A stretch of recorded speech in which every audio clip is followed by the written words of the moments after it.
ದಿನನಿತ್ಯದ ಬದುಕಿನ ಸಮಸ್ಯೆ ಸಂದೇಹಗಳಿಗೆ ಲೌಕಿಕ ಹಾಗೂ ಪಾರಮಾರ್ಥಿಕ ಸ್ತರಗಳಲ್ಲಿ ಉತ್ತರವನ್ನು ಕಂಡುಕೊಂಡು ಅರ್ಥಪೂರ್ಣ ಸಾರ್ಥಕ ಜೀವನ ನಡೆಸಲು ನಮಗೆ ಇರುವ ಒಂದು ದಾರಿದೀಪ ಡಿವಿಜಿಯವರ ಮಂಕುತಿಮ್ಮನ ಕಗ್ಗ.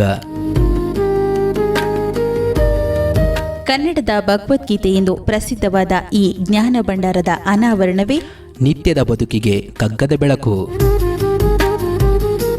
ತಪ್ಪದೇ ಕೇಳಿ, ಪ್ರತಿದಿನ ಬೆಳಗ್ಗೆ 7:15 ನಿಮ್ಮ ಜನಧ್ವನಿ ಬಾನುಲಿಯಲ್ಲಿ.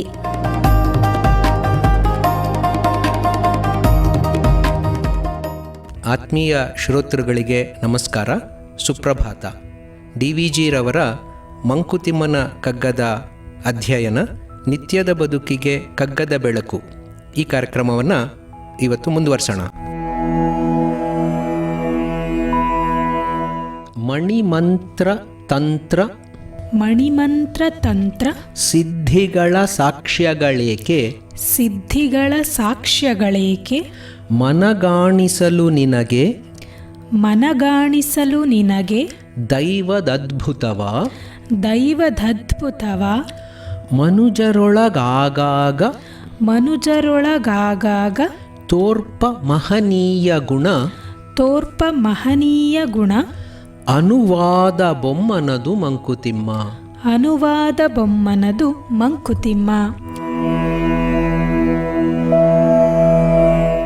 ಅನುಭವಗಳು ಎಷ್ಟೋ ಸರ್ತಿ ನಮಗೆ ಮೆಷರ್ ಮಾಡೋಕ್ಕಾಗಲ್ಲ ಅನ್ನೋದನ್ನು ನಾವು ಮತ್ತೆ ಮತ್ತೆ ಮಾತಾಡ್ತಾ ಬರ್ತಿದ್ದೀವಿ. ಆದರೂ ಕೂಡ ನಮಗೆ ಇದನ್ನು ಪ್ರೂವ್ ಮಾಡಿ ತೋರಿಸು ಅನ್ನೋಂಥದ್ದು ಒಂದು ಚಟ. ಏನಾದರೂ ಒಂದು ಅದ್ಭುತವಾದಂಥ ಅಂಶ ಇದೆ ಅಂತ ಯಾರೋ ಹೇಳಿದರೆ ಎಲ್ಲಿ ಪ್ರೂವ್ ಮಾಡಿ ತೋರಿಸು ನೋಡೋಣ ಅಂತಂತೀವಿ. ಪುರಾವೆ ಏನದಕ್ಕೆ ಅಂತ ಹೇಳ್ತೀವಿ, ಸಾಕ್ಷಿ ಏನು, ಅದು ಹೆಂಗೆ ಗೊತ್ತು ಅಂತ. ಸೊ ನಮ್ಮಲ್ಲಿ ಈ ವಿಶೇಷವಾಗಿ ಗ್ರಾಮೀಣ ಪ್ರದೇಶಗಳಲ್ಲಿ ಕೆಲವು ಪವಾಡಗಳನ್ನು ಮಾಡುವಂಥ ವ್ಯಕ್ತಿಗಳು ಆಗಾಗ ಓಡಾಡ್ತಾ ಇರ್ತಾರೆ. ಆ ಪವಾಡಗಳ ಹಿಂದೆ ಅನೇಕ ವೈಜ್ಞಾನಿಕ ಸಿದ್ಧಾಂತಗಳಿರುತ್ತೆ. ಆ ಪವಾಡಗಳು ಹೆಚ್ಚಿನ ಸರ್ತಿ ಡೊಂಗಿ ಪವಾಡಗಳು ಅನ್ನೋದು ಕೂಡ ಎಷ್ಟೋ ಸರ್ತಿ ಸಾಬೀತಾಗಿರೋಂಥ ಅಂಶ. ಅದು ಏನು, ಯಾಕೆ ಆ ಥರ ಪವಾಡ ಪುರುಷರನ್ನು ಜನ ನಂಬ್ತಾರೆ ಅನ್ನೋದು ಕೂಡ ಒಂದು ಪ್ರಶ್ನೆ. ಈಗ ಉದಾಹರಣೆಗೆ ಯಾರೋ ಒಬ್ಬರು ಹೇಳಿದ್ರಪ್ಪ, ಇಲ್ಲಿ ನೀರಿದೆ, ಆ ನೀರು ತಿಳಿಯಾದಂಥ ನೀರು, ನಾನು ಮಂತ್ರ ಹಾಕ್ತೀನಿ, ಆ ಮಂತ್ರ ಹಾಕಿದ ತಕ್ಷಣ ನೋಡಿ ಅದು ಕಪ್ಪಾಗ್ಬಿಡುತ್ತೆ ಏನೋ ಒಂದು ಹೇಳಿದ್ರು. ಯಾವುದೋ ಒಂದು ರಾಸಾಯನಿಕ ರಿಯಾಕ್ಷನ್, ಒಂದು ವಸ್ತುವನ್ನು ಅದರೊಳಗಡೆಗೆ ಸೇರಿಸಿದ್ದು ಏನೋ ಚಮತ್ಕಾರವನ್ನು ಮಾಡಿ ಆ ನೀರನ್ನು ಕಪ್ಪು ಮಾಡ್ತಾರೆ ಅಂತ ಅಂದ್ಕೊಳ್ಳೋಣ. ಅವರು ತಕ್ಷಣ ಜನರಿಗೆ ಅಬ್ಬಾ ಎಂಥ ಒಂದು ಪವಾಡ ಮಾಡಿಬಿಟ್ರಪ್ಪ, ಇವರಲ್ಲೇನೋ ಒಂದು ದೊಡ್ಡ ಶಕ್ತಿ ಇದೆ ಅನ್ನೋಂಥ ನಂಬಿಕೆ ಬರೋಕ್ಕೆ ಶುರುವಾಗುತ್ತೆ. ಸೊ ಈ ಥರದ್ದು ಸಾಕಷ್ಟು ಕಥೆಗಳನ್ನು ದುರದೃಷ್ಟವಶಾತ್ ನಾವು ಕೇಳಿದ್ದೀವಿ, ನೋಡಿದ್ದೀವಿ. ಇದು ಮನುಷ್ಯರಲ್ಲಿರುವಂಥ ಒಂದು ವೀಕ್ನೆಸ್ಸನ್ನು ಎಕ್ಸ್ಪ್ಲಾಯ್ಟ್ ಮಾಡುವಂಥ ಒಂದು ಉದಾಹರಣೆ. ಯಾಕೆ ಮನುಷ್ಯರು ಯಾವಾಗಲೂ ಈ ಥರ ಸಾಕ್ಷಿಗಳ ಹಿಂದೆ ಹೋಗ್ತಾರಂತೆ. ಮಣಿ ಮಂತ್ರ ತಂತ್ರ ಸಿದ್ಧಿಗಳನ್ನು ತೋರಿಸು ನೋಡೋಣ ಅಂತ ಹೇಳೋವಂಥ ಒಂದು ವೀಕ್ನೆಸ್ ಮನುಷ್ಯರಲ್ಲಿದೆ. ಯಾಕೆ ಆ ವೀಕ್ನೆಸ್ ಇರೋದ್ರಿಂದಲೇ ಈ ಸಿದ್ಧಿಗಳನ್ನು ತೋರಿಸೋವಂಥ, ಪವಾಡಗಳನ್ನು ತೋರಿಸೋವಂಥ ವ್ಯಕ್ತಿಗಳನ್ನು ದೇವ್ರ ಸ್ಥಾನಕ್ಕೆ ಏರಿಸೋವಂಥದ್ದು. ಸೊ ಅವರೇನು ಅನ್ಕೋತಾರೆ, ದೇವರು ಇವನಿಗೇನೋ ಒಂದು ದೊಡ್ಡ ಶಕ್ತಿಯನ್ನು ಕೊಟ್ಟಿದ್ದಾರೆ, ದೈವದತ್ತವಾದಂಥ ಒಂದು ವಿಶೇಷ ಪವಾಡ ಶಕ್ತಿ ಅವರಲ್ಲಿದೆ, ಅದಕ್ಕೋಸ್ಕರ ಇವರು ದೊಡ್ಡವರು ಅಲ್ವಾ.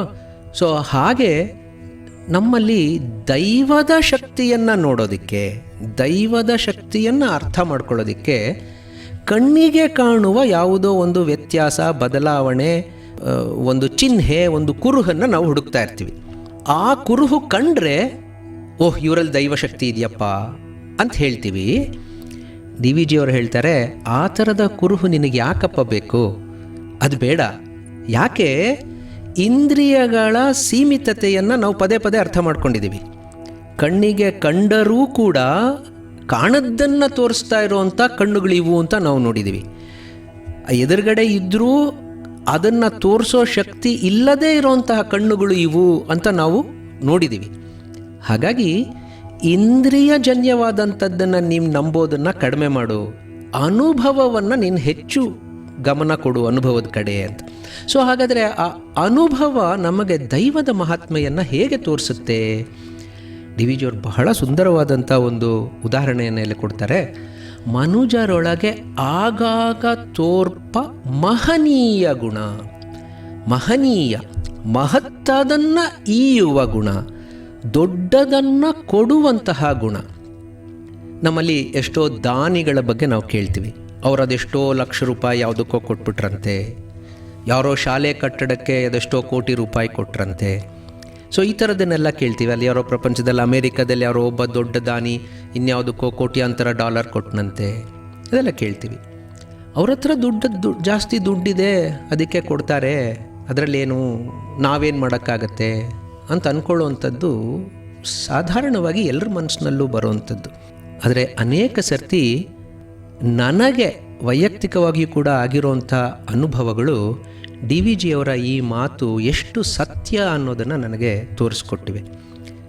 ನಮ್ಮ ಆಸ್ಪತ್ರೆಯಲ್ಲಿ, ವಿವೇಕಾನಂದ ಸ್ಮಾರಕ ಆಸ್ಪತ್ರೆಯಲ್ಲಿಯೇ ಅದೆಷ್ಟೋ ಅನುಭವಗಳು, ತಮಗೇ ಅನೇಕ ಕಷ್ಟಗಳು ಬಂದು ಒದಗಿದ್ರೂ ಕೂಡ ಇನ್ನೊಬ್ಬರ ಸಹಾಯಕ್ಕಾಗಿ ಧಾವಿಸುವಂಥ ಜನ, ಅದೆಷ್ಟು ಜನರನ್ನು ನಾವು ನೋಡಿದ್ದೀವಿ. ನಮ್ಮ ಪ್ಯಾಲಿಯೇಟಿವ್ ಕೇರ್ ಪ್ರೋಗ್ರಾಮ್ನ ಒಂದು ಉದಾಹರಣೆ ಕೊಡೋದಾದರೆ, ಕ್ಯಾನ್ಸರಿಂದ ನರಳ್ತಾ ಇರೋವಂಥ ಪೇಷಂಟು, ನಾವು ಕಷ್ಟಪಟ್ಟು ಏನೋ ಔಷಧಿಗಳನ್ನು ಅವ್ರಿಗೆ ತೊಗೊಂಡೋಗಿ ಕೊಟ್ಟಿರ್ತೀವಿ.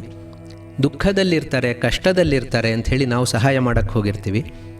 ಸಹಾಯವನ್ನು ಪಡ್ಕೊಳ್ತಾರೆ, ಸಾಧ್ಯವಾದಷ್ಟು ಮಟ್ಟಿಗೆ ಚಿಕಿತ್ಸೆಯನ್ನು ಅವರು ಮನೆಯವರು ಕೂಡ ಕೊಡಿಸೋದಕ್ಕೆ ಪ್ರಯತ್ನವನ್ನು ಮಾಡ್ತಿರ್ತಾರೆ. ಇಂತಹ ಸನ್ನಿವೇಶಗಳಲ್ಲಿ ನಮಗೆ ಅನೇಕ ಹೃದಯಂಗಮವಾದಂಥ ಅನುಭವಗಳಾಗಿವೆ. ಚಿಕಿತ್ಸೆ ಫಲಿಸದೆ ದುರದೃಷ್ಟವಶಾತ್ ಪೇಷಂಟ್ ತೀರಿ ಹೋಗ್ತಾರೆ. ಅದು ಬಹಳ ಕಷ್ಟಕರವಾದಂಥ ಸನ್ನಿವೇಶ. ನಮ್ಮ ಸ್ವಂತ ಮಗ ತೀರೋದ ಅಂತ ಅಂದ್ಕೊಳ್ಳೋಣ. ಆ ಕುಟುಂಬದಲ್ಲಿ ಮಗನಿಗೆ ಕ್ಯಾನ್ಸರ್ ಬಂದಿದೆ, ತಂದೆ ತಾಯಿ ಎಲ್ಲರೂ ಟ್ರೀಟ್ಮೆಂಟ್ ಕೊಡಿಸ್ತಾ ಇದ್ದಾರೆ. ಟ್ರೀಟ್ಮೆಂಟ್ ಫಲಿಸಲಿಲ್ಲ, ಮಗು ತೀರೋಯ್ತು. ದುಃಖದ ಸಂದರ್ಭ. ಚಿಕಿತ್ಸೆ ಫಲಿಸಲಿಲ್ಲ ಅಂಥೇಳಿ ಬೇಸರನೂ ಆಗ್ಬೋದು, ಕೋಪನೂ ಬರಬಹುದು, ಅದೆಲ್ಲವೂ ಜಸ್ಟಿಫೈಡ್, ಅದಾಗ್ಬೋದಪ್ಪ ಅಂತ ಅನಿಸೋಂಥ ಸಂದರ್ಭಗಳು. ಆದರೆ ನಮ್ಮಲ್ಲಿ ಕೆಲವರು ಇರ್ತಾರೆ, ಅವರು ಇದುವರೆಗೂ ನಾವೆಲ್ಲ ಏನು ಕೊಟ್ಟಿದ್ವೋ ಆ ಔಷಧಿಗಳು, ಅವ್ರು ಏನೇನು ಔಷಧಿಗಳು ದುಡ್ಡು ಕೊಟ್ಟು ಖರ್ಚು ಮಾಡಿ ಕೊಂಡ್ಕೊಂಡು ಬಂದಿದ್ರೋ ಅದೆಲ್ಲ ಔಷಧಿಗಳು, ಪೇಷಂಟ್ಗಾಗಿ ತೊಗೊಂಡು ಬಂದಿದ್ದಂಥ ಏನೋ ಮಂಚ ಇರ್ಬೋದು, ಹಾಸಿಗೆ ಇರ್ಬೋದು, ಮತ್ತೊಂದು ಇರ್ಬೋದು, ಅದೆಲ್ಲವನ್ನು ಕೂಡ ನಮ್ಮ ಆಸ್ಪತ್ರೆಗೆ ತೊಗೊಂಬಂದು ಎಲ್ಲವನ್ನು ನಮಗೆ ಕೊಟ್ಬಿಟ್ಟು, ಇದೇ ರೀತಿಯ ಇನ್ನೊಬ್ಬ ಪೇಷಂಟ್ಗೆ ಉಪಯೋಗ ಆಗಲಿ, ಇದನ್ನು ಉಪಯೋಗಿಸಿ ಅಂತ ಕೊಡುವಂಥ ಒಂದು ಔದಾರ್ಯ ಇದೆಯಲ್ಲ, ಅದು ನಿಜಕ್ಕೂ ಕಣ್ಣಲ್ಲಿ ನೀರು ತರಿಸೋವಂಥದ್ದು. ಅವ್ರ ಹತ್ರ ಕೋಟ್ಯಾಂತರ ರೂಪಾಯಿ ಇಲ್ಲ. ಇನ್ಫ್ಯಾಕ್ಟ್ ನಾಳೆಯ ಊಟಕ್ಕೂ ಕೂಡ ಅವ್ರಿಗೆ ಆಹಾರಕ್ಕೆ ದುಡ್ಡಿದೆಯಾ ಅಂತ ಕೇಳೋವಂಥ ಪರಿಸ್ಥಿತಿಯಲ್ಲಿದ್ದಾರೆ ಅವರು. ಆದರೆ ಅವರಲ್ಲಿರುವಂಥ ಮಹತ್ತನ್ನು ಈಯುವ ಗುಣ, ದೊಡ್ಡದನ್ನು ಕೊಡುವ ಗುಣ ಇದೆಯಲ್ಲ, ಅದು ದೈವದ ಒಂದು ಸಾಕ್ಷಾತ್ಕಾರ. ಅದಕ್ಕಿಂತ ಇನ್ನೇನು ಹೆಚ್ಚು ಬೇಕಪ್ಪ ನಿನಗೆ ಅಂತ ಕೇಳ್ತಾರೆ ಡಿ ವಿ ಜಿಯವರು. ಈ ಮಹನೀಯ ಗುಣ ಜನರಲ್ಲಿ ಎಲ್ಲಿವರೆಗೂ ನಿಮಗೆ ಕಾಣಿಸ್ತಾ ಇದೆಯೋ ಅಲ್ಲಿವರೆಗೂ ನೀವು ದೇವರನ್ನು ನೋಡ್ತಾ ಇದ್ದೀರಿ ಅಂತ. ಅದು ಬ್ರಹ್ಮನ ಅನುವಾದ. ನಮಗೆ ಕಣ್ಣಿಗೆ ಕಾಣಿಸದೇ ಇರುವಂಥ ಭಾಷೆಯಲ್ಲಿ ಇದುವರೆಗೂ ಬ್ರಹ್ಮ ಇದ್ದ, ಈ ಮೂಲಕ ನಮ್ಮ ಭಾಷೆಗೆ ಅನುವಾದವಾಗಿದೆ ಬ್ರಹ್ಮ. ನಮಗೆ ಗೊತ್ತಿಲ್ಲದೆ ಇರೋ ಭಾಷೆಯಲ್ಲಿ, ಕಣ್ಣಿಗೆ ಕಾಣದ, ಬುದ್ಧಿಗೆ ಮೀರಿದ ಭಾಷೆಯಲ್ಲಿದ್ದ. ಆದರೆ ಈ ರೀತಿಯ ಮಹನೀಯ ಗುಣವನ್ನು ತೋರಿಸುವಂಥ ಮನುಷ್ಯರ ಮೂಲಕ ನಮಗೆ ಗೊತ್ತಾಗೋ ರೀತಿಯಲ್ಲಿ ಅನುವಾದವಾಗಿದ್ದಾನೆ, ಭಾಷಾಂತರಗೊಂಡಿದ್ದಾನೆ. ಅದನ್ನು ನೀನು ನೋಡೋದೇ ಆದರೆ, ಅವರ ಮನಸ್ಸಿನ ಸ್ಥಿತಿಯನ್ನು ನೀನು ಅರ್ಥ ಮಾಡ್ಕೊಳ್ಳೋದೇ ಆದರೆ, ಆ ಅನುಭವವನ್ನು ನೀನು ಮತ್ತೆ ಮತ್ತೆ ಮೆಲುಕು ಹಾಕೋದೇ ಆದರೆ ನೀನು ಬ್ರಹ್ಮನನ್ನೇ ಮೆಲುಕು ಹಾಕಿದಂತೆ. ಸೊ ಹೀಗೆ ಅನೇಕ ಉದಾಹರಣೆಗಳನ್ನು ನಾವು ನಿತ್ಯ ಜೀವನದಲ್ಲಿ ನೋಡಬಹುದು. ತಮ್ಮ ಮಕ್ಕಳಿಗೋಸ್ಕರ, ಮಕ್ಕಳ ವಿದ್ಯಾಭ್ಯಾಸಕ್ಕೋಸ್ಕರ ತಮ್ಮ ಅನೇಕ ಕನಸುಗಳನ್ನು ಧಾರೆ ಎರೆದು ಕೊಟ್ಟಿರೋಂಥ, ತಮ್ಮ ಸುಖವನ್ನು ಮೀರಿ ಕಷ್ಟಪಟ್ಟು ಮಕ್ಕಳನ್ನು ಓದಿಸ್ತಾ ಇರುವಂಥ ಎಷ್ಟೋ ತಂದೆ ತಾಯರನ್ನು ನಾವು ನೋಡಿದ್ದೀವಿ. ಅಂಗವಿಕಲ ಮಗುವನ್ನು ನೋಡ್ಕೊಳ್ಳೋದಕ್ಕೋಸ್ಕರ ತನ್ನೆಲ್ಲ ಸುಖವನ್ನು ಬದಿಗೊತ್ತಿ ಮಗುವಿನ ಪಕ್ಕನೇ 3 ಹೊತ್ತು ಕೂತ್ಕೊಂಡು ಕಣ್ಣು ಮುಚ್ಚದೇ ನೋಡ್ಕೊಳ್ತಾ ಇರುವಂಥ ಅದೆಷ್ಟೋ ತಂದೆ ತಾಯಿಯರನ್ನು, ಅಜ್ಜಿ ತಾತಂದರನ್ನು ನಾವು ನೋಡಿದ್ದೀವಿ. ಅವೆಲ್ಲವೂ ಕೂಡ ಭಗವಂತನ ಸಾಕ್ಷಾತ್ಕಾರ. ಅವೆಲ್ಲವೂ ಕೂಡ ಮಹನೀಯ ಗುಣದ ಮೂಲಕ ನಮಗೆ ಪರಬ್ರಹ್ಮನನ್ನು ಪರಿಚಯಿಸ್ತಾ ಇರುವಂಥ ಸಂದರ್ಭಗಳು. ಆ ಸಂದರ್ಭಗಳು ಇರೋವರೆಗೂ ಭಗವಂತನಲ್ಲಿ ನಾವು ನಂಬಿಕೆ ಇಡಬಹುದು. ಬೇರೆ ಯಾರೋ ಪವಾಡ ಪುರುಷ ಬಂದು ಏನನ್ನೋ ಮಾಡಿಬಿಟ್ಟು ಇಲ್ಲದ್ದನ್ನು ತೋರಿಸಿ ಇರೋದನ್ನು ಮರೆಸಿ ಮಾಡುವಂಥ ಮಾಯಾಮಂತ್ರಗಳಿಗೆ ನಾವು ಬಲಿಯಾಗುವಂಥ ಅವಶ್ಯಕತೆಯೇ ಇಲ್ಲ. ನಿತ್ಯ ಜೀವನದಲ್ಲಿ ಪ್ರತಿ ಕ್ಷಣದಲ್ಲೂ ಕೂಡ ಆ ಮಹನೀಯ ಗುಣವನ್ನು ನಾವೂ ಕೂಡ ತೋರಿಸೋ ರೀತಿಯಿಲ್ಲಾದರೆ ಬ್ರಹ್ಮ ನಮ್ಮ ಮೂಲಕವೂ ಕೂಡ ಪ್ರಕಟವಾಗ್ತಾ ಇರ್ತಾನೆ.